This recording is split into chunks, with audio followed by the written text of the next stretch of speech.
I was an office temp for 18 years. Word processing operator for 10 years.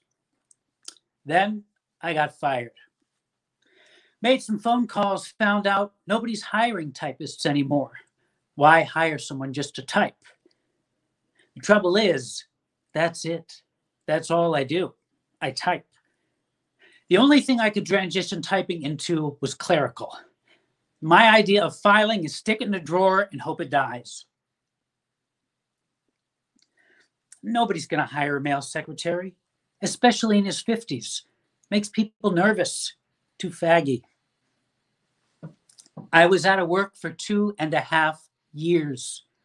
Finally found somebody willing to take a chance on me. I work the phones at a methadone clinic. I'm part of the admissions department, and that's all you have to know about me.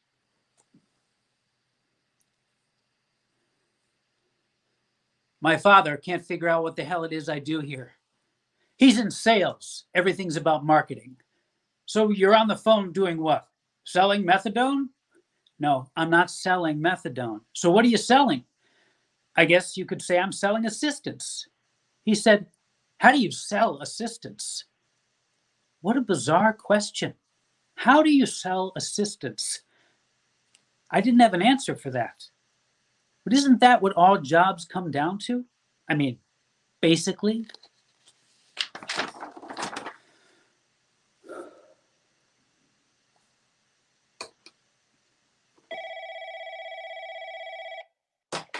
Admissions, this is David. How can I help you? Have you had treatment for your addiction before? Where did you go?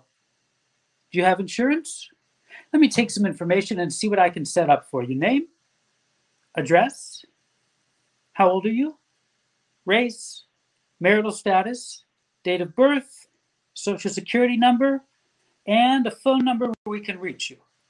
Is it okay to leave messages? Oh, I only ask in case somebody in the house doesn't know you're taking... Exactly. Everything's confidential. We can't talk to anyone without your consent. We just identify ourselves as the doctor's office. How did you hear about us? Are you pregnant? All right, let me take your history. Are you taking heroin? Well, that I couldn't say. You're covered under your dad? I don't want to give wrong advice here. You'd have to ask the insurance company. Are you taking heroin? How many times a day? How much are you spending? No, I understand. I understand. I understand what you're saying. You don't want your dad or his company finding out you're using the insurance this way. I'm not sure. I'd have to ask my supervisor. Some agencies send the company a printout at the end of the year. You'd have to call the insurance company and ask them, how much are you spending?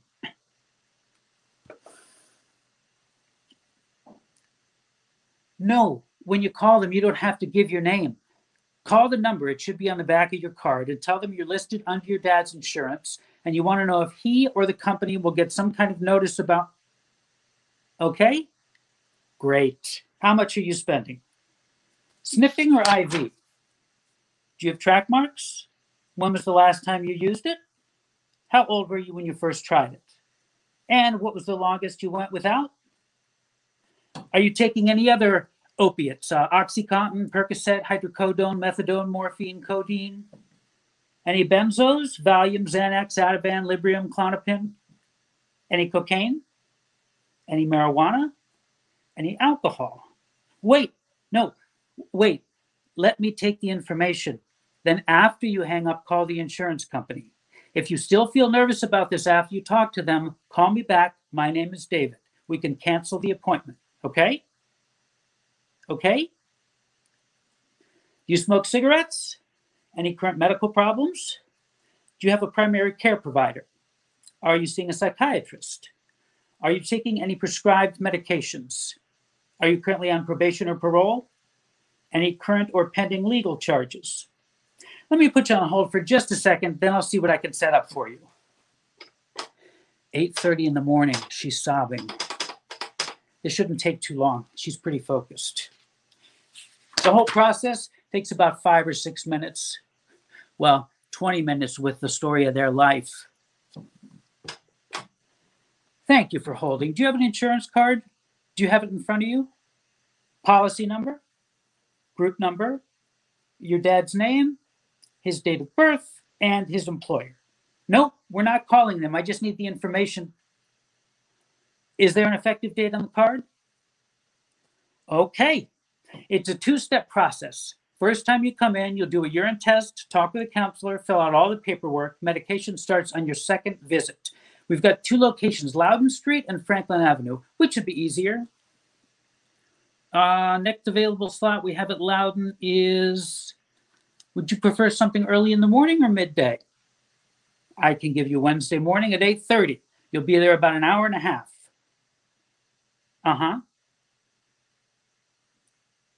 Let me give you the location. We're at 462 South Loudon Street. You'll go up to the 3rd floor, suite 302. And that's all the information I need. Do you have any questions? All right. We'll see you next Wednesday. Best of luck. Admissions, this is David. How can I help you? Have you had treatment for your addiction before? Do you have insurance? Are you working right now? No, we have a sliding fee scale situation for people who don't have insurance. It's through a grant from the city. It's only available at our Franklin Avenue location. Do you have any income coming in right now? Explain this to me. He's got no income, nothing coming in. How's he supporting a $100 a day habit? I'm not supposed to ask that. All right, let me take some information and I'll see what I can set up for you. Name? Address? How old are you? Race? No, sir. It's not racial profiling. It's for statistical purposes. It's so we have some idea. He's not going to tell me. What's with the secret? We're going to know when he walks in the door. Sir? Sir? Sir? It's on the form. I got to ask. I don't have a choice. Sir? Sir? My coworker's so much better at this. Leslie gets him in and out, 6 minutes tops. I have trouble with that. They have so much to say. They start talking. How do you tell somebody, I don't want to hear about it? Every time I call one of our locations, the nurses sound so pissed off, and the doctors will not put up with any shit. Somebody gets in their face, that person is out of here so fast. The thing about working with addicts, how do I say this? Patience can be a finite thing. I can see how somebody might sit here, listen to an addict, rattle on for 20 minutes and say, oh, come on, you did this to yourself. Every time my mother sees a commercial for nicotine patches, she says, that's because they're weak. I quit smoking 40 years ago. You know how I did it? I just stopped. Never had another cigarette again. If I can do it, they can do it. I said to her, that's because you weren't addicted. She'd have maybe 1 cigarette every 2 months. Of course it's going to be easy breezy. Sir, I understand. I have callers tell me they tried crack once, walked away, never took it again. And then you get somebody like my father. If he doesn't have 4 cups of coffee in him, totally incapacitated. My father, whatever else you want to say about him, he never drank because he knew he had an addictive personality. He always said if he ever started drinking, he'd be an alcoholic by Friday. The point is, you can't make blanketing statements. We're all different, which I know is a blanketing statement.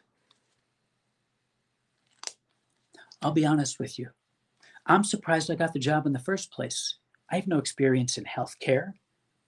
I thought, wow, this isn't like working for lawyers. It's a health clinic. You're making a difference in somebody's life. It's not a health clinic, it's a drug clinic. And I'll tell you the difference. Nobody gets pissed off at somebody for having meningitis. Marital status? Married, single, divorced, separated. Date of birth? And your social security number. No, sir, we need your social security so we can check your insurance. I know you don't have insurance, but we need to check it anyway. No, I understand. It's just that, The guy's a drug addict. I want to say to him, look, if I was going to steal someone's identity, it wouldn't be yours. It sounds crowded there. I can understand if you don't feel comfortable telling me He's online at McDonald's. Just give me the first 3 numbers. And a phone number where we can reach you? Is it okay to leave messages? And how did you hear about us? The guy online behind him goes to one of our clinics. He told him to give us a call. How's that for an impulse buy? Watch, you'll make the appointment. He won't show up. And you've never been on one of our programs before? Would you rather call me back after you finish breakfast? All right, let me take your history. Are you taking heroin? Were you at any time taking heroin? How often? How much were you spending? I was wrong. It's a $200 a day habit. Sniffing or IV? My coworker says shooting or snorting. Sniffing or IV sounds softer. It allows room for dignity. It's about letting them know right off the bat, nobody's passing judgment. I'm here just looking for the facts, such as they are. When was the last time you used it? How old were you when you first tried it? And what was the longest you went without? He's online at McDonald's, surrounded by kids and parents, and he's telling me his entire history with heroin. He wants to know if we accept personal checks. Oh, that is so cute. No, sir, this is a drug clinic. We accept cash or money orders. No, no credit cards. Personal checks. That is adorable. Were you taking any other opiates? Oxycontin, Percocet, hydrocodone, methadone, morphine, codeine? You're not supposed to write no. You write denies. Take nothing at face value. Any benzos? Valium, Xanax, Ativan, Librium, Klonopin? Any cocaine? You were speedballing? That's when you take heroin and cocaine at the same time. You see how much you learn at the office? Any marijuana? The form says pot. I've been told by several callers that pot is an antiquated word, except they didn't use the word antiquated. Any alcohol? How often do you drink? When was the last time you took a drink? How old were you when you started drinking? 3 years old. Got my attention. His father was an alcoholic, looked like fun. 3 years old, drinks 3 beers in a row. You know how when you're a kid, you touch a hot stove, you learn not to do that again, real fast? I'm guessing this guy was born missing that gene. Do you smoke cigarettes? This kills me. They're upfront about the heroin, the pain pills, the cocaine, the booze. Ask them if they smoke. Cigarettes, they're embarrassed about. He's down to half a pack. He really, really wants to quit. First, let's do something about all the stuff you're sticking in your arm. Then we'll deal with the nicotine. How many a day? How old were you when you started smoking? What are the 2 middle digits of your Social Security number? Any current medical problems? Do you have a primary care provider? Are you seeing a psychiatrist? I'm crazy. I'm not crazy. I'm an addict. Honey bunny, you're only taking every pharmaceutical known to man. Are you taking any prescribed medications right now? What are the last 4 digits of your Social Security number? Are you currently on probation or parole? For what? 2nd-degree assault. Do you have a court date? Let me put you on hold for 1 second. I'll see what I can set up for you. Even if they say they don't have insurance, we still have to EVS. EVS stands for Eligibility Verification System. It's a state-run database. You punch in the person's Social Security number and the first 2 digits of their last name, and it tells you if he's got medical assistance. Isn't that fascinating?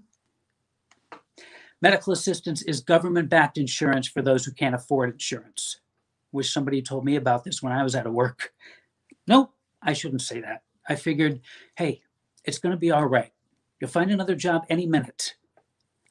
Who expects to be out of work for 2.5 years? Okay, it's a 2-step process. First time you come in, you'll do a urine test, talk with a counselor, fill out all the paperwork. Medication starts on your 2nd visit. We're open for medication 6 days a week. We're closed on Sundays, so you get a take-home. After 60 days, you'll earn another take-home. No, it's not a prescription. You have to come in every day. Everybody wants a quick fix. Listen, I bitch too. Not everybody's got a car. We've got clients. I'm serious. Takes them 3 buses to get to the clinic. Factor in a 40-minute wait for each bus stops at every corner. You're talking 2.5 hours one way.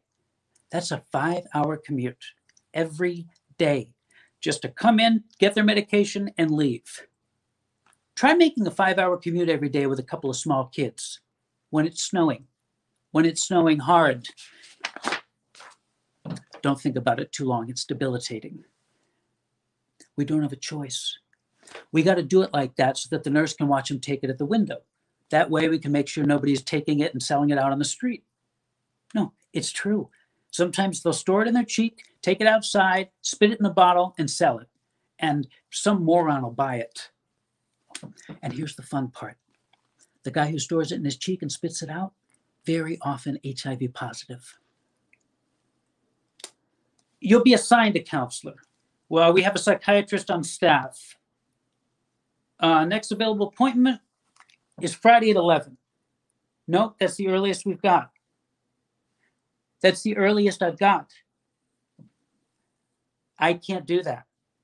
I can't tell you if somebody cancels. The thing is, we don't know somebody's going to cancel and not show up until they don't show up. Okay, you'll be there about an hour and a half. At that time, they'll give you your next appointment. We're located at 107 Franklin Avenue. That's all the information I need. Do you have any questions? No, you won't be getting medicated. Medication starts on your second visit. All right, we'll see you Friday. Best of luck. My supervisor keeps telling us, don't let him get you off track. Stick to the script. You're in charge. I know there's a script. He knows there's a script. You know there's a script. Trouble is, callers didn't get that memo. Admissions, this is David. How can I help you? Have you had treatment for your addiction before? Where did you go? Do you have insurance? Let me take some information and see what I can set up for you. Name? Address? Phone number where we can reach you? They keep calling me ma'am. How old are you? How old are you? No, how old? You're breaking up. This is a bad connection. God, I hate cell phones. How old? Thank you. I don't correct them. I have no problem with it. If, for whatever reason, they need to assume they're talking to a woman, that's fine. I'll be honest with you. It's interesting being on the phone with someone who thinks you're a different gender. For just a few minutes, I get to be somebody else. Anybody else. I don't correct them. Race? Marital status? Every time I ask somebody their marital status and she says single, her voice drops 2 octaves. You ever notice this? What are they so ashamed of? What is this, 1952? I have to ask, are you pregnant? And your date of birth? And your social security number? Your social security, thank you. And your address. You're homeless. You're kind of homeless. Where are you staying now? I understand you're going back and forth between your friends and your sister, but we need, well, it's a federal regulation. You'll be getting a take-home for Sunday. We need to know where the methadone is being stored. How did you hear about us? You've been with us before. Which of our locations? When did you leave? Why did you leave, if I may ask? When did you get out of jail? If you can hold on for a sec, I need to find you in the system. If she got out yesterday, I could have told her, come in today, we'll reinstate you, no problem. But she waited 3 months. She says she thought she could kick it herself. Now she's got to go through the whole intake process again. Okay, I found you. You were with us 6 months. Let me quickly take your history again. Were you taking heroin? What pain pills were you taking? How many a day? Prescribed or off the street? How much were you spending? When was the last time you took one? And what was the longest you went without? A day or two. but you were on our program 6 months. I'm going to put you on hold while I check your insurance. Yesterday, somebody called in. I said, how many times a day are you doing heroin? 6 or 7. Shooting sniffing or IV? IV. Do you have any track marks? No, I shoot it in my groin. Let's review. A, I am not faxing her information to the clinic telling them to check her groin. We all have our line in the sand. And because she has no history of addiction and no visible track marks, it's a federal regulation. We can't just put her on methadone without verification of the addiction. I told her she's going to have to go through 1 week of methadone induction. It's going to cost her $200. She thought she was being so smart hiding her track marks. It's going to cost her big bucks. And B, I don't care who you are. Shooting heroin into your groin has got to do something to your bathroom schedule. I don't know if it makes you pee up a storm or causes severe constipation, but you can't tell me it doesn't affect the plumbing. Or maybe that's just me and the way I see the world. Call me old-fashioned. Admissions, this is David. How can I help you? I have someone on hold right now. Can I take your name and number and get right back to you? Thank you. I'll call you back as soon as I get off the line. I apologize for keeping you on hold so long. Any benzos, Valiums, Xanax, Ativan? Any cocaine? Any marijuana? Any alcohol? Do you smoke cigarettes? How many a day? How old were you when you started smoking? When a kid starts smoking at 9, that's when the antenna should go up. Any current medical problems? Any current medical problems? Uh-huh. Uh-huh. Uh-huh. Uh-huh. Wait a sec. It's like asking a hypochondriac, how are you? Anything else? She said that's enough. Do you have a primary care provider? Can I have his name? Could you spell that for me? Are you seeing a psychiatrist? Can I have his name? Could you spell that for me? Are you taking any prescribed medications? Can you spell that? Can you spell that? Can you spell that? You know, probably easier if you bring in a list. Are you currently on probation or parole? For what? Theft under 500. Do you have a court date? I need to check something and call you back. Is that all right? Thanks. She's self-pay. That probably means she owes something.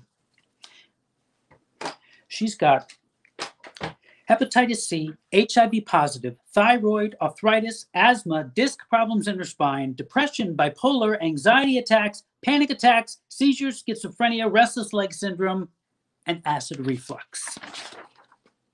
Hi, Felicia. It's David. How you doing? I've got someone who left Franklin last August. Her ID number is 4181. I just want to see if she's got a back balance. The addicts are easy. It's the alcoholics drive you nuts. The addicts call because they've had enough. They want to get off it.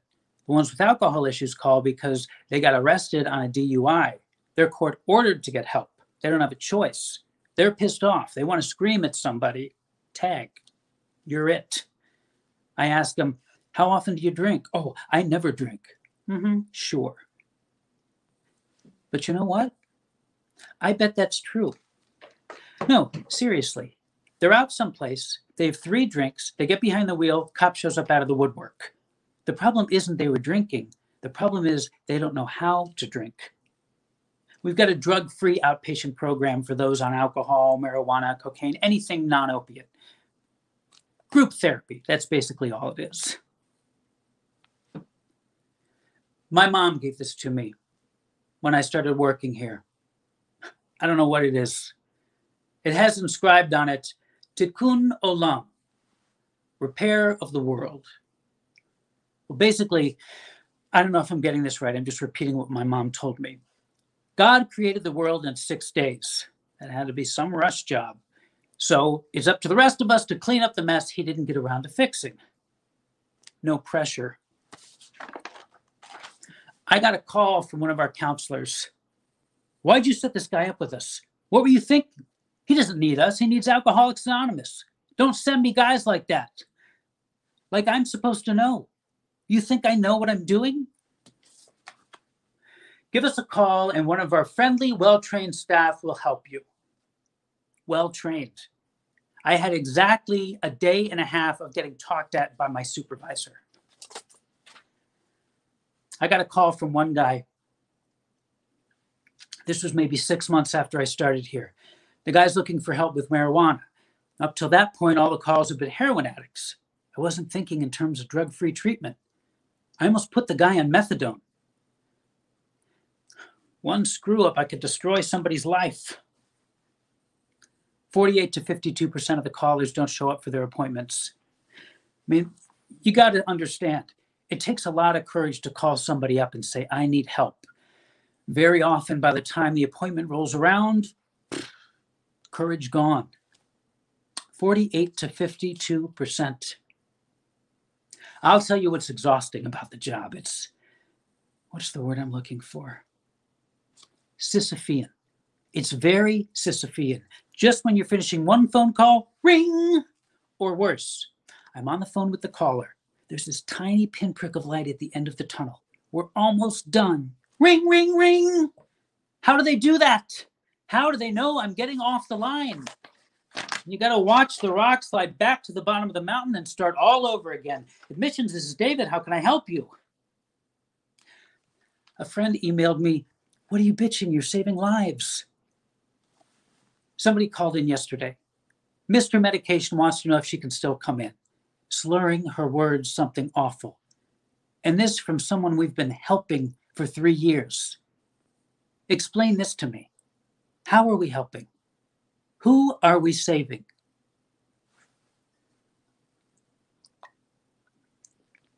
Look, if it's the difference between getting methadone from us where it's measured and monitored or getting it off the street where they don't know what they're getting, then yes, I agree this is the better option. But she's going to be on methadone for the rest of her life. And she's 24. Yes, Felicia, what's she owe? Wow, thanks. $1,258. Doesn't anybody at the front desk say, wait a minute, you haven't paid in 6 months. What are you going to do about it? My supervisor's not going to like this. It's David. Just got a call from a past client, wants to come back to Franklin. No insurance, has a back balance of $1,258. Yes, sir. I have to call her and tell her we can't let her back in. If she had insurance now, we'd say, fine, no problem. Be here tomorrow morning. We'll get you started right away. We'll work something out. You can pay off the back bill a little each week. You know, we're not idiots. We know we'll never see that money again, but we're willing to accept it as a write-off because now we know we're going to get paid by the insurance company every week. But she's still self-pay. Not going to happen. Rack up that kind of debt, we don't trust you anymore. In this industry, trust is a very flexible thing. Every job I've ever had, I've been able to go home at night, do other things. Not here. When I get home, I'm brain dead. I make my lunch for tomorrow, throw something in the microwave, and fall asleep in front of the TV. When did I become that guy? Admissions, this is David. How can I help you? Have you had treatment for your addiction before? Do you have insurance? Are you working now? You get paid under the table. That's fine. We'll need a letter from your employer. It can be on company stationery. To whom it may concern, this person works for me. I pay her X amount a week. Oh, no. I see your point. Sure, yeah. I mean, when somebody's prostitute, it can be hard to get a note. Let me take some information. Name? Everything you tell me is completely confidential. My name is David. Oh, we don't give out last names because that's our policy. I know it doesn't seem fair. Bullshit. You expect me to tell you everything about me and you won't even tell me your last name? My supervisor has no problem saying, look, you called us. This is our sandbox. We set the rules. You don't like it? Feel free to go elsewhere. He won't let us give out last names. You can't. Everybody's got access to a phone book. They will come looking for you. No, I understand what you're saying. Address? How old are you? Race? Marital status? Date of birth? Social security number? No, you can't wait till you come in to give it to us. No, I'm afraid it's a deal breaker. I need it now. And how did you hear about us? Your mother goes to our program. And your sister. And your two uncles. And your fiance. Okay, let me take your history. Nice talking to you too.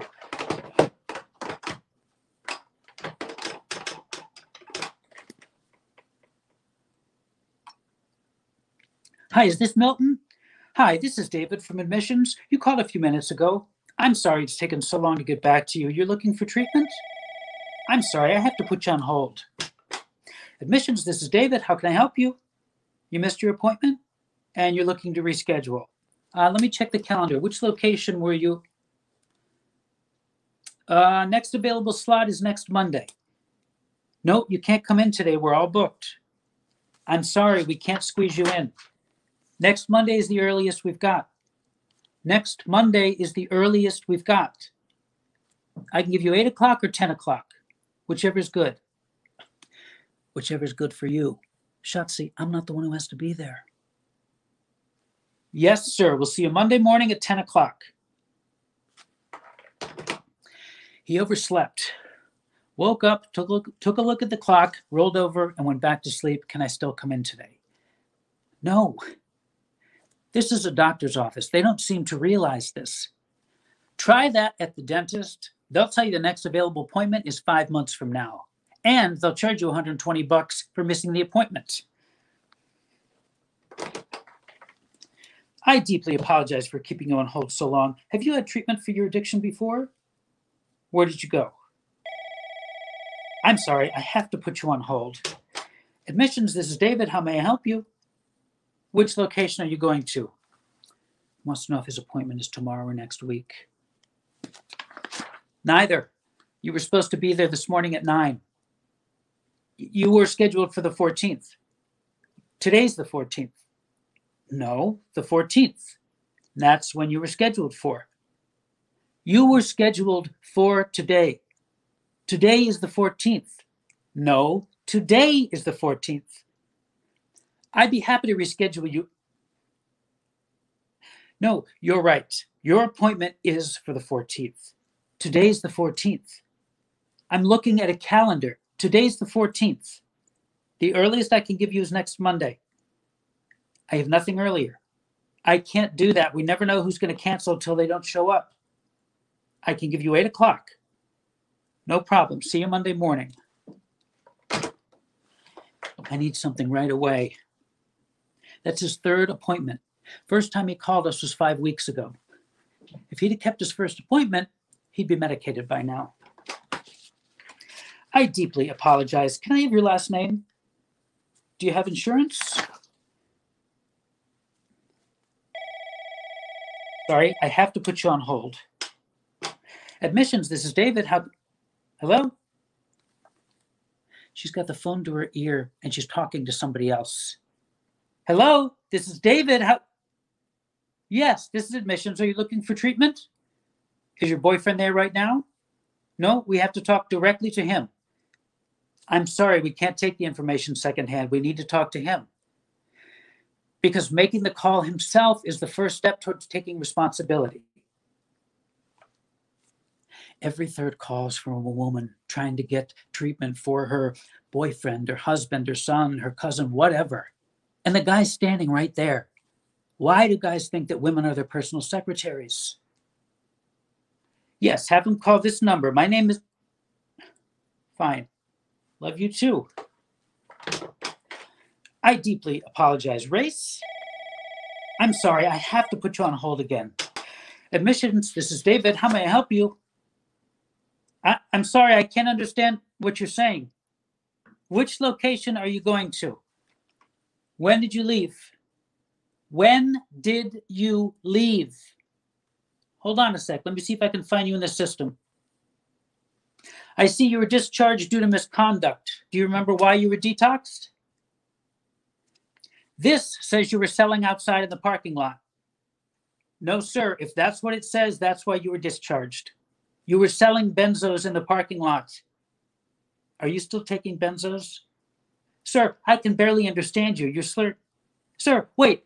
No, wait. You're taking benzos right now, aren't you? How often are you taking benzos? How many times a day? What's not a lot? What's here and there? Every 4 hours. I'm sorry, sir. We can't let you back in. You were selling outside the building. I'll be happy to give you the telephone number for the Office of Substance Abuse. There are 10 programs in the city that offer a sliding fee. Thanks for calling.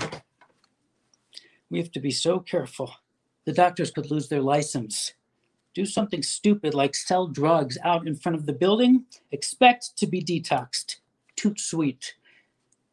Where am I?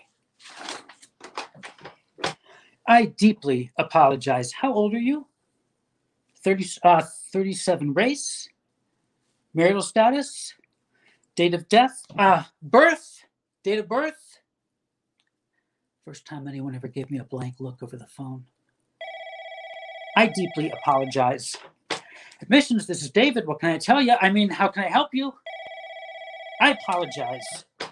Admissions, this is David. How can I help you? I have 2 people on hold right now. Can I take your name and number and call you right back? He has to ask somebody for the phone number. Excuse me, I'll be right with you. Hello, sir. I'm sorry, I didn't forget about you. I'll be right with you. Hello? I deeply apologize. I'm juggling 3 lines. I'll be right with you. Hello? Yes, I'm here. Still looking for the number? Admissions, this is David. How can I help you? I have several people on hold. Can I take your name and number and get right back to... You're calling from the hospital? When are you getting out? You don't know. No, that's all right. Find out from your doctor and give us a call back, okay? I deeply apologize. I hate to keep you on hold like this. Can I take your name and number and get right back to you? It'll be about 20 minutes. Hello? I lost him. Milton? Hi. I deeply apologize. I understand. No, I agree. It's terrible. He's right. Put me on hold every 5 seconds. I'd explode too. If they weren't so desperate, nobody would put up with this. Yes, sir. Yes, sir. Let me just finish getting your information and I'll see what I can set up for you. I deeply apologize. Admissions, this is David. How can... Oh, it's a fucking tape. I deeply, deeply, deeply apologize. I'm sorry, I can't remember where... Okay. Back on track. Date of birth? Social security number? Please forgive me. I've changed my mind. I don't want to do this when I grow up. Admissions, this is David. How can I help you?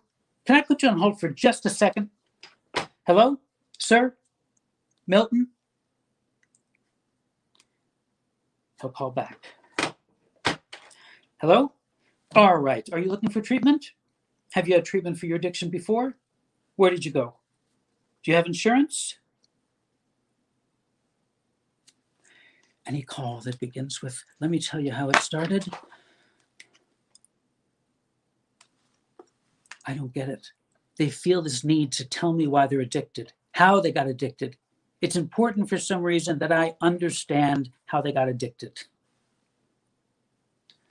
Everybody's got a story. The doctor put him on OxyContins, never told him it's an opiate. Husband stuck a needle in her arm the first night of their honeymoon. Their mother gave them heroin when they were still in the crib to stop crying. I'm not a bad person. Don't think ill of me. What am I supposed to tell them? Say 3 Hail Marys and sin no more? Yes, ma'am, if I can just get some information. She's explaining all this to me like it really matters what I think of her. Why should it matter what I think about anything? I've worked for lawyers. I've worked for accountants. I've worked for bankers, doctors, insurance brokers. One thing I've learned about surviving in an office, and I'm going to pass it on to you right now. Never argue. No matter what truckload of shit they dump on you, it's got nothing to do with you. They're pissed off over something. You have no idea what. Something happened at home, something happened this morning, something happened 2 minutes ago, whatever. You weren't there. You had nothing to do with it, but they're taking it out on you with both barrels. And whatever they're screaming at you, it's always over something totally insane. All you got to do is say, I'm sorry. I'm serious. Calms them down every time. All they want is an apology for all the hell they're going through, for the life they're not living, for all the chances that got screwed up. They want an apology from somebody. Listen, I'm happy to do it. I've seen anger melt off a lawyer's face like that. It doesn't work here. Callers we get don't want an apology. They want something a lot harder. I don't know if I'm right, don't hold me to this. I think they're looking for somebody to say, I understand. She went to the dentist when she was 30. He put her on Percocets. He stopped the prescription. She started buying off the street. She switched to heroin because it's cheaper. Doctors are Johnny on the spot when it comes to writing a prescription. You'd think they'd ask a couple of questions first, like, I don't know, any history of addiction in your family? First, do no harm. Some of us, if we took that to heart, we'd never leave the house. Ma'am, ma'am, ma'am. Look, I get it. It's not like I haven't been there before. A few years ago, I went in the hospital to have my gallbladder out. They gave me some pills. Who knows what they were? I didn't ask, but wow, did they get the colored lights going. When I got home, I used them to get some sleep. Let me tell you, I sunk 4 inches lower in the mattress. It was wonderful. And all that time, a still small voice inside me is saying, don't get used to this. I stopped taking the pills. I told myself this pain can't go on forever. It's got to pass eventually. I lived with the pain. I dealt with it. Don't look at me like that. I know. Somebody gets stabbed 20 times. We're talking serious trauma. That kind of pain isn't going away. That guy needs serious pain pills. Or it can be genetic. If your parents had a tendency towards addiction, take something more than once, you're addicted. Listen, you can get addicted to orange juice if you work it right. But if your mom's addicted and your dad's addicted and your uncle's addicted and your brother's addicted and your grandparents are addicted, stay away from everything. Yes, ma'am, if I could just get some information. No, we don't do walk-in business. I have to set you up with an appointment. I understand. Well, I have to take some information first. It should take about 7 minutes. She's telling me you don't know what it's like. It's like climbing the mountain every day with no gear. I hear you. Yes, ma'am. Call me when you get home. We'll be here till 5. My name is David.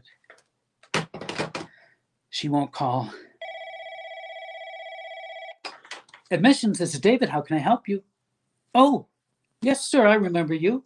Let me check the calendar. I don't have to check the calendar. He's been calling every week for the last 5 weeks. No insurance, looking for a grant. The thing is, we only have X number of grants to give away. And my supervisor keeps changing it every week depending on how many people showed up for the grants. If 3 people didn't show up, we have 3 openings for grants. Next available grant is 4 weeks from now. He won't let us book anyone a month in advance. By the time 4 weeks get here, the week after that will be when you start medication. We've got clients, some of them can't focus on anything for a fraction of a second. You can't book them that far in advance. But this kid, he's been calling every week for 5 weeks. Can't say he's not determined.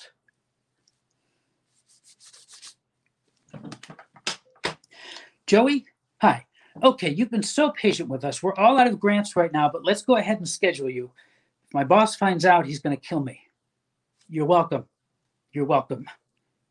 Okay, I got your sheet right here. We've been keeping it next to me in case something came up. Let me see if we need to update anything.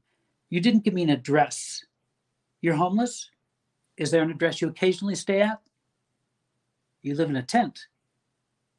You've been living in a tent for a year and a half? I saw on the news this morning they're calling for 19 degrees tonight. How do you... The nuns at the church have been giving him blankets. 19 degrees. That's not counting wind chill factor. Nobody wants to go to a shelter. Those things are dangerous. No, we're going to make this work. Can the nuns verify you've been sleeping in the tent? Sister Teresa can. Okay, what we would need is a letter from Sister Teresa saying she knows you and can verify you live in the tent. Can you get that letter from her tomorrow? She won't be back till Tuesday. He's got track marks. The addiction can be verified. If I can get him in before Tuesday, we can start him on medication Tuesday. But if I can't get him in any earlier than Tuesday, he won't start medication until the following Tuesday. We only start people on Tuesdays. I don't know why. Don't ask. Okay, I'm just trying to figure this out. No, we're going to make this work. We're going to make this work. How can you not feel for this kid? He's got nothing. He lives in a tent. He needs a grant. And there's no way you can get the letter before Tuesday? Oh, okay. No, we're going to make this work. I'm making you an appointment for Tuesday afternoon. Can you get the letter in the morning? Nope, I understand. I understand. She doesn't get there till noon. Can you be there at noon, ask for the letter, and be at our office at 2:30? Okay, all right. I'm putting you in for 2:30, okay? And this won't cost you anything. It's a grant from the city. Good luck. We'll see you Tuesday. Hang in there. Please, God, let this work. Please, God, let this work. Please, God, let this work. He's going to throw a fit when he finds out he's not starting medication for another week, but at this point, it's about hope. Knowing the machinery is moving forward. Not immediately like he's hoping, but eventually. What else can you do?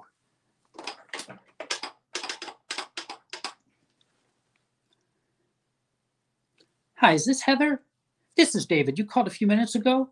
I deeply apologize for taking so long to get back to you. You're looking for treatment? Have you had treatment for your addiction before? Where did you go? Do you have insurance? Let me take some information. Can I have your last name? Address? How old are you? 19. I hear a child in the background. When you go for your appointment, you have to come alone. Yes, you're going to need to leave your child at home. You'll need to find a babysitter. She's how old? I'm sorry, I have to put you on hold. She's 19. The kid's 4. How can you not do the math? Race? Marital status? Telephone number where we can reach you. Is it okay to leave messages? How'd you hear about us? I have to ask, are you pregnant? We'll need a letter from the healthcare provider verifying the pregnancy. And you've never been on one of our programs before? Let me take your history. Were you taking heroin? How many times a day? How much are you spending? Sniffing or IV? Do you have track marks? When was the last time you took it? 10 minutes ago. What was the longest you went without? Are you taking any other opiates? Oxycontin, Percocets, hydrocodone, methadone, morphine, codeine? What are you taking? How many Oxycontins are you taking a day? Prescribed or off the street? How much are you spending? When was the last time you took one? What was the longest you went without? How many Percocets are you taking? How much are you spending? When was the last time you took one? What was the longest you went without? How many hydrocodone? When you say once in a blue moon, roughly what are we talking? How much are you spending? When was the last time you took one?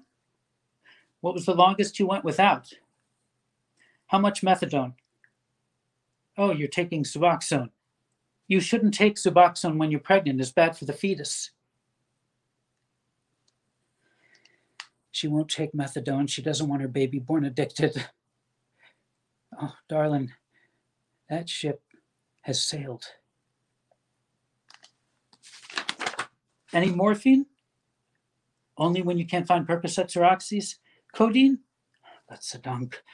Any benzos, Valium, Xanax, Ativan, What are you taking? How many a day? Prescribed or off the street? When was the last time you took a Xanax? How many Klonopins are you taking? And what was the longest you went without? I have to tell you, that's a very dicey combination. You need to stop doing everything with the benzos. With all that other stuff you're taking, you could go to sleep and stop breathing. No, ma'am, I'm not trying to scare you. I'm just saying. Any cocaine? How many times a day? How much are you spending? When was the last time you took it? What was the longest you went without? Any marijuana? How often? How much are you spending? When was the last time you smoked? What was the longest you went without? Any alcohol? How often? When was the last time you had a drink? And what was the longest you went without? Do you smoke cigarettes? How many a day? How old were you when you started smoking? She's crying. She says she needs help as soon as possible. Her family and his family are threatening to take her kids away. She's taking heroin, OxyContin, Percocets, hydrocodone, Suboxone, morphine, Xanax, Klonopins, cocaine, marijuana, vodka, and cigarettes, 2 packs a day.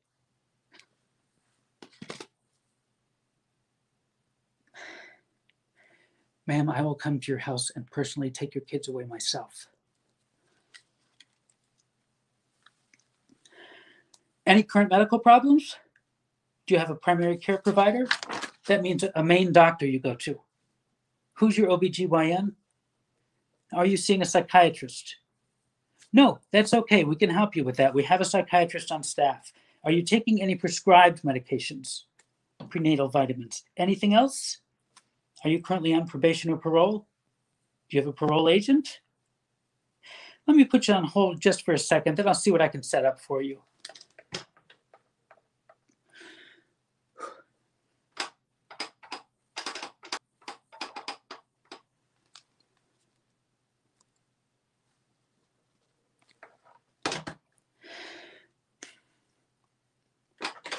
Okay, everything's fine. You've got priority partners. It's a 2-step process. First time you come in, you'll do a urine test, talk with a counselor, fill out all your paperwork. Medication starts on your 2nd visit. We've got 2 locations, Loudon Street and Franklin Avenue. Which would be easier for you? Let me put you on hold one more second, all right? Magic words, I'm pregnant. Get you right in most of the time. Anything happens to the baby, we could get sued. Doctors have to be so careful. It's David. I have a pregnant girl on hold. She wants Loudon Street, but the earliest opening we've got is next week. I was on the phone with someone the other day for 32 minutes. 32 minutes. The guy's in hysterics, kept saying the same stuff over and over and over. There wasn't a thing I could do for him. But he was so confident if he kept telling me his story, I'd finally say, oh, well, that's different. Let me give you an appointment. My supervisor heard me from his office. He comes out, takes the receiver, brings the call to an end. No arguments, no excuses, just, sorry, we can't help you. Then he put his hand on my shoulder and said, I wish you didn't feel it so hard. He's telling me I'd feel better if I felt less. Ma'am, I didn't forget about you. I'll be right with you. Yesterday, a woman called in. She said she was outside, standing in the middle of a forest, didn't want anyone to hear. Not a problem. Her cell phone kept breaking up. I couldn't hear her either. Where's there a forest around here? She said she'd been using heroin intravenously. I asked when was the last time she took it. 5 minutes ago. Any alcohol? Oh, yes. When was the last time you had a drink? Right now. First of all, injecting herself in the middle of the forest, how hygienic is that? Second, drinking while sticking a needle in herself. There's a recipe for an oops I don't want to hear about. Thirdly, and I think you'll agree this is more important, the heroin isn't enough. She has to get drunk on top of it? Yes, sir. Thank you. Heather, we're going to try to get you in right away. We're double booking you in tomorrow morning. Be there at 9 o'clock. And if anybody doesn't show, we'll get you right in.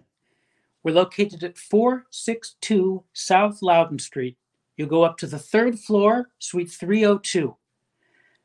That's all the information I need. Do you have any questions? You're welcome. You're welcome. You're welcome. You're welcome. We'll see you tomorrow morning. Best of luck. Hang in there. Let's see if she shows up. I asked this one woman, sniffing or IV? IV. Do you have track marks? No, I'm a nurse. I know how to do it right. Thanks. I'll remember that next time I'm in the hospital. I talked to this one guy who was taking heroin, cocaine, oxys, Percocets. You working now? Yeah, I'm a truck driver. That's what terrifies me. These people are taking every drug known to man, and then they get behind the wheel. And is anybody not on drugs? Mailbox is full. We get a lot of those. Sometimes we get, this number is no longer in service, or the caller is currently not accepting messages, or the caller has a mailbox that isn't set up yet. We try to reach them. They can't be reached. The mailbox is full.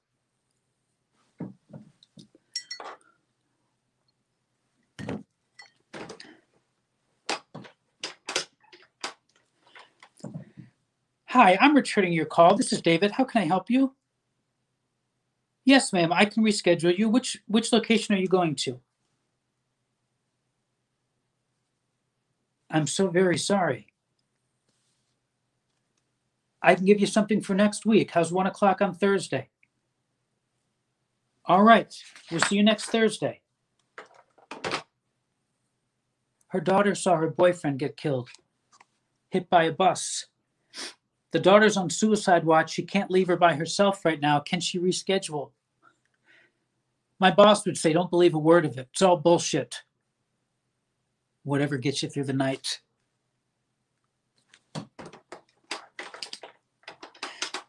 I'll tell you what really gets me. Every Friday at 4:58, somebody comes in looking for treatment. I used to stay late taking their information. I don't do that anymore. I tell them flat out, we're closing in 2 minutes. The process takes 7 to 10 minutes. Can you call back on Monday? They go straight to victim mode. Nobody wants to help me.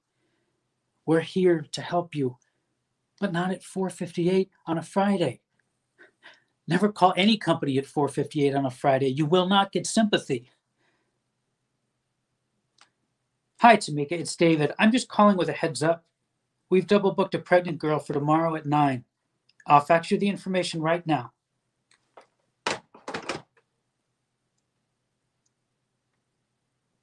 I have to fax this. I have to get up. I have to get up.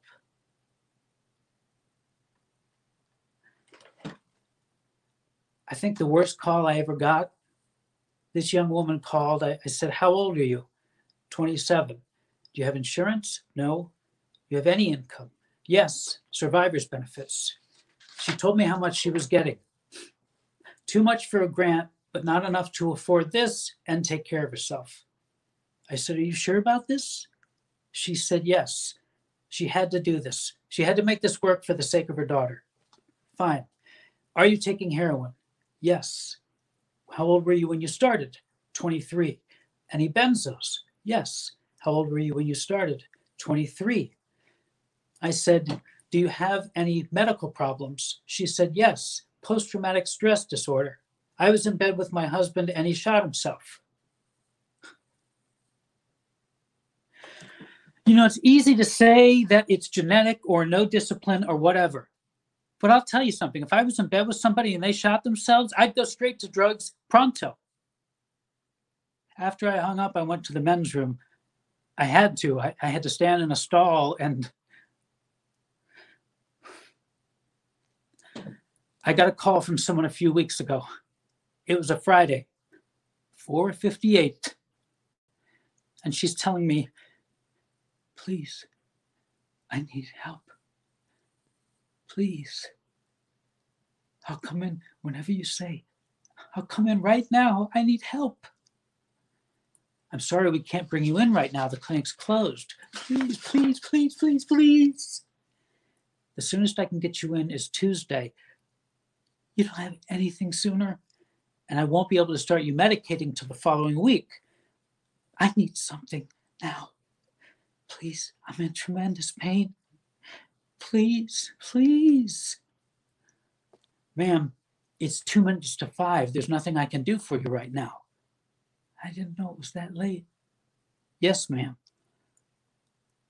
What do I do? How do I make it to Tuesday? How do I make it through the weekend? We can't advise you on that. You're not officially a client of ours yet. If it gets really bad, all I can say is go to an emergency room. Otherwise, you have to do whatever it takes to hang on until we can start you on medication. You're telling me I have to go out and shoot up. That's not what I'm saying. I'm saying take care of yourself until we can get you started on the program. Gotcha. No, I'm saying no. I get it. All I can do is take your information and set you up with an appointment. Please. Have you ever had treatment for your addiction before? Yes. Where did you go? I can't remember. Are you taking heroin? Yes. Sniffing or IV? IV. Do you have any track marks? Oh, yes. How often are you taking it? How many times a day? I don't know. Is it an all-day thing? Yes. When was the last time you took it? A while ago. What's a while ago? Last week? Last month? 2 days ago, I think. No, it was yesterday. Please, I need help. Please. Please. How old were you when it started? I'll come in today. Tell me where to go and I'll go there. How old were you when it started? I need help. I need help now. Ma'am, I told you the clinic is closed. Oh, what time is it? It's 6 minutes after 5. Oh, I didn't know it was that late. What was the longest you went without? Can I ask you a question? Sure. Are you a recovering addict? No, I'm not. Then how would you know what I'm going through? Have you ever been an addict? I told her, we're all addicted to something. I think she accepted that. I hated her. I hated her for manipulating me. I hated me for allowing myself to be manipulated.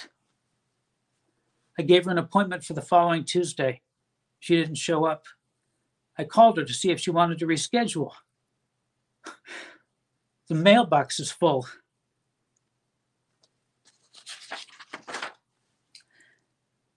I have to get up. I have to get up. I have to get up. I have to get up.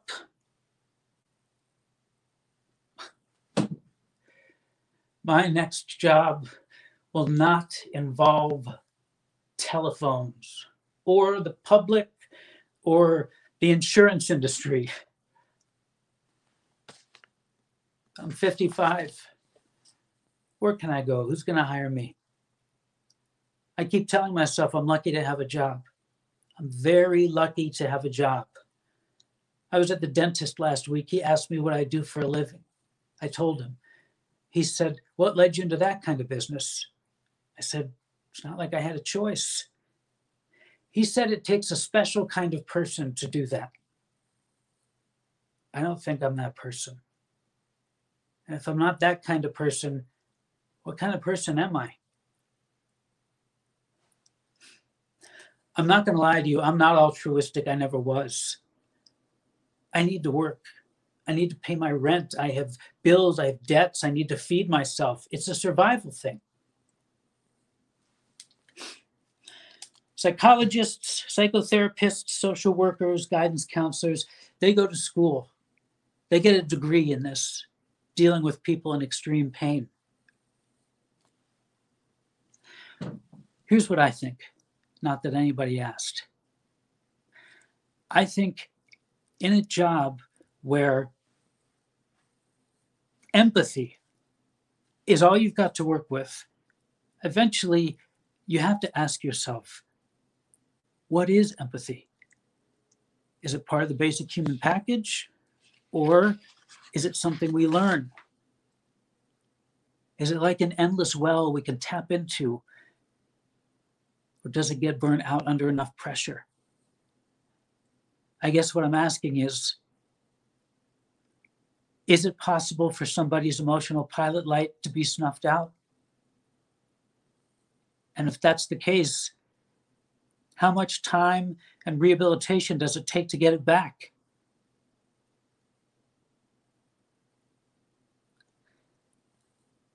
My father keeps asking me what it is I do here. He's in sales, so he assumes everything's about marketing. I already said that, didn't I? How do you sell assistance? I don't have an answer for that.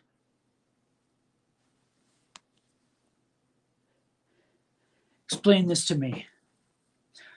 If I'm trying to help someone, despite everything I'm doing, and the callers are looking for help, despite everything they're doing, what does that say about us?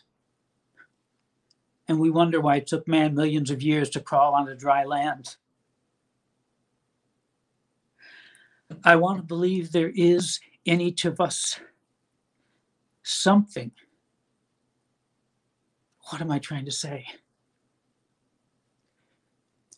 The need to reach out and ask for help. The need to help somebody looking for help. In this gray space in the middle of no man's land where the two meet. And for just a few minutes, we matter. Is it possible?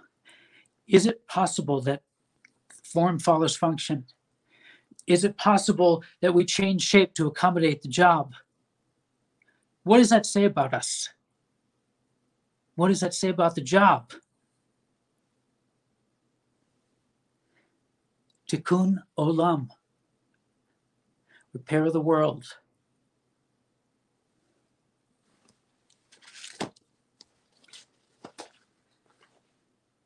What do you do for a living?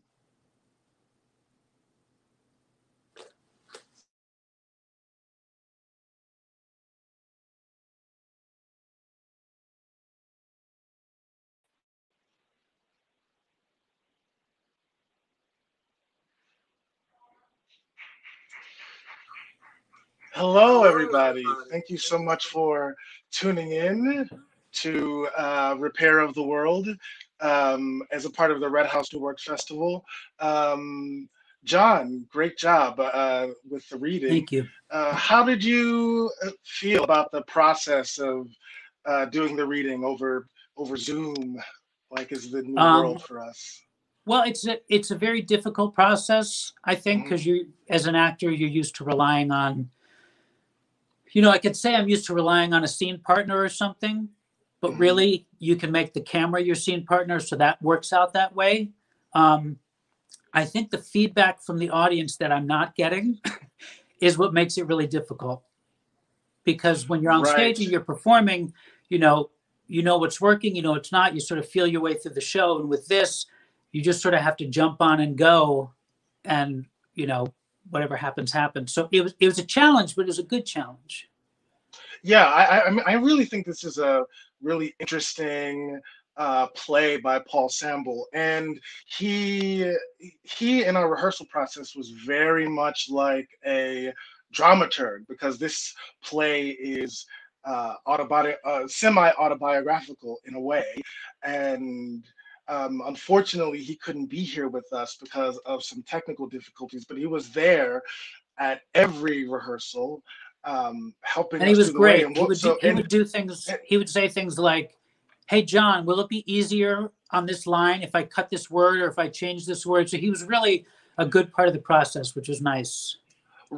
right, and sometimes as a director and actor, you work with playwrights that you don't know, and there can be a little bit of trepidation going into that process because you don't know what they're going to be like or say or do. And he was a real pleasure and really helped us dig into the script and really learn. Mm-hmm. So anybody watching at home, if you have any questions about the play or the process, you can send those in the comments, and John and I will try to answer them. Unfortunately, like I said, we don't have our playwright here. Um, so what is the balance that you need to try to find between stage acting and and camera acting in this sort of process? Um, I think I started doing more stage acting. That's how I started this process, and that's everything's a lot bigger in that process. And then I think as once we started, Hmm. really knowing what was going on, I just sort of dialed everything down a little bit so that it wasn't so big on screen because it's just two different mediums, the stage and the screen. Hmm. Different ways of acting, different ways of directing. There's a through line through all of it, of course, but yeah, and I think that the play, because this character, he answers or he asks questions. That's what he does. That's what his job is. He asks questions, he writes down answers. And I think throughout the play, that starts to change. And suddenly people are starting to ask him questions and he's starting to ask himself questions. And I think that's where his crisis is can he answer these questions for himself and for you, the audience? Right. We have a question from Winky. Let me see if I can get that on the screen. And that's, how long did you rehearse? So the great thing about the New Works Festival is that they really do give us time to develop the play in a lot of ways. And what I do as the director is um, I call up the playwright and we have a conversation. And what I ask is, what is your intention? And it's usually one of two things. It's either my intention is to see this play in a reading like this was, how it is. And then there is, I want to workshop this play and do rewrites every day. And so when I talked to Paul, it was much more about, I want to see the play how it is now. And there were some tweaks here and there, but how do I say? It was very close to how it was at the beginning. And so we were fortunate because we rehearsed like 3 hours a day for about 2 weeks, 5 days a week, about. Uh-huh. And that was a lot of time because John is I mean, mostly on book, or, because he was able to do so many runs of it, he kind of was able to pull off of the page. um, but yeah, it was about 3 hours a day for 2 weeks. And John, did you find that you felt like you had a lot of time, or did you find the process really quick, or what were you going It's through? weird. It feels like both. I think Hmm. um, I think it was difficult because it's a one person show that it takes a lot of energy to go through it. And so when I would finish a rehearsal, I was usually beat, and I was kind of like, why am I so tired? We were only working for 2 hours or 2.5 hours or 3. Mm-hmm. But I think it's because you have to be present for the whole thing. You know, if you're doing a show with other actors, you don't have to be in the center of everything for it the whole time. So it made it difficult to work after rehearsals. So I usually worked in the morning before rehearsal, then we do rehearsal, and then I would take the evenings off. Or I would spend the evenings just looking at the lines, trying to get more comfortable with them, so I didn't have to spend the whole show, you know, with my face down in the script. Right. Um, Going along with that, you and I have known each other for a really long time. Yeah. I remember I arrived at Ohio University and I came into a rehearsal and you and Piper Parabo were rehearsing. We're doing What Fool show for was Love. that? A Fool for Fool for Love. Love.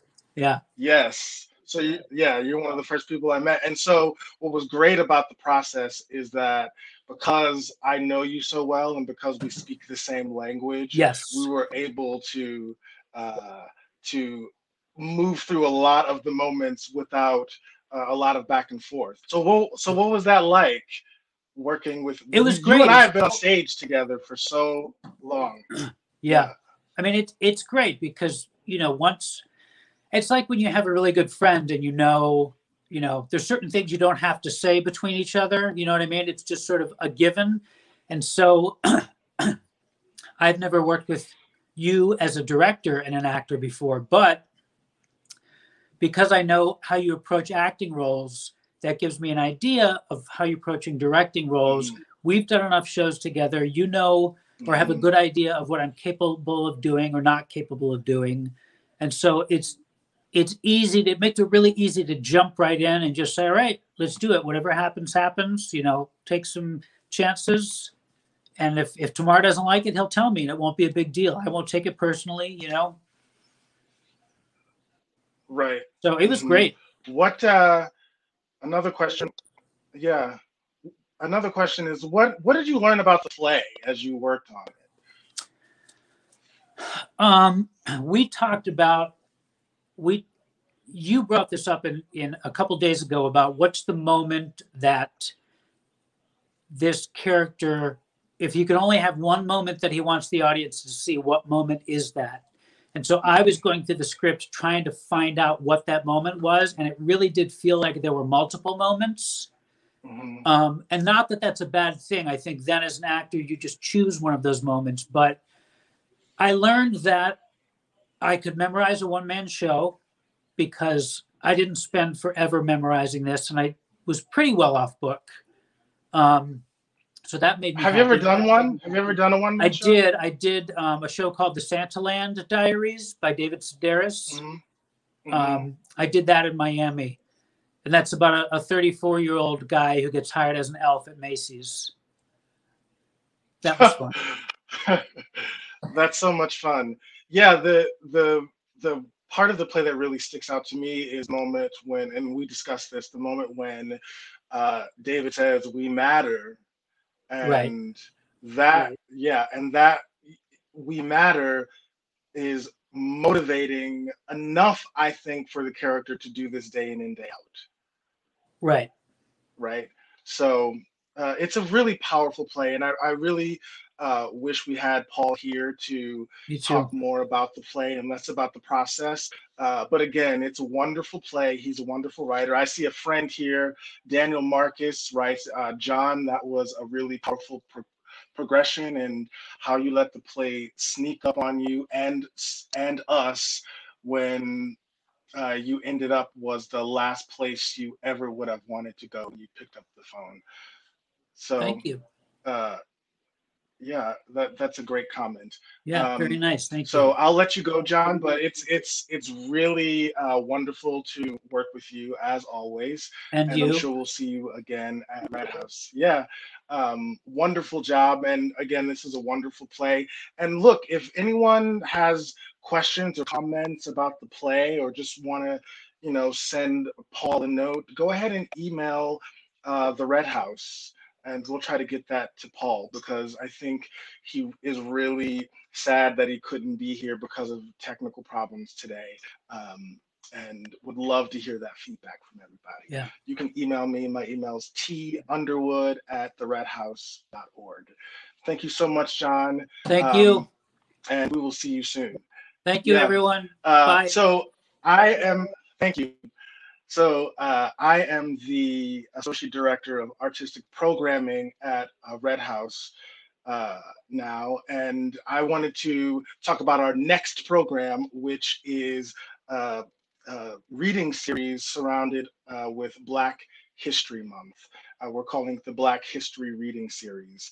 This is a collection, a series, a reading series of classic American plays by African American playwrights. And we're starting this reading next Friday with the piano lesson, directed by Lakeisha Green. And you will have to pre-register, as the graphic showed. You have to pre-register in order to see those readings. You only get to see it once. You won't be able to. You won't be able to go on YouTube at a later date to see it. It'll be just that one time that you can see the reading. And the next reading will be the following Friday, which will be The Mountaintop by Katori Hall, directed by Maha McCain. And Maha is one of my dearest friends, and she's coming in to direct this reading. It's going to be very exciting. And the last reading will be A Raisin in the Sun by Cassandra Melendez Ramirez. And she's a wonderful person and director, and that's a very important play. And it's important for us to hear these plays and let them show us about our culture, about ourselves, and about our country. And it's really important that you come check those out. Again, the first one will be next Friday at 8 o'clock p.m. And with that, I will say thank you for tuning into the New Works Festival. These were shows that were chosen by Hunter Foster. I think Esmeranda's Gift and Repair of the World were both wonderful plays. And he did a great job curating those. And just to speak on him, I learned a lot from him over the course of the last 2 years that he has been with Red House. And I'm glad that he chose these two plays because they were absolutely wonderful. And so we'll see you next time. Thank you so much.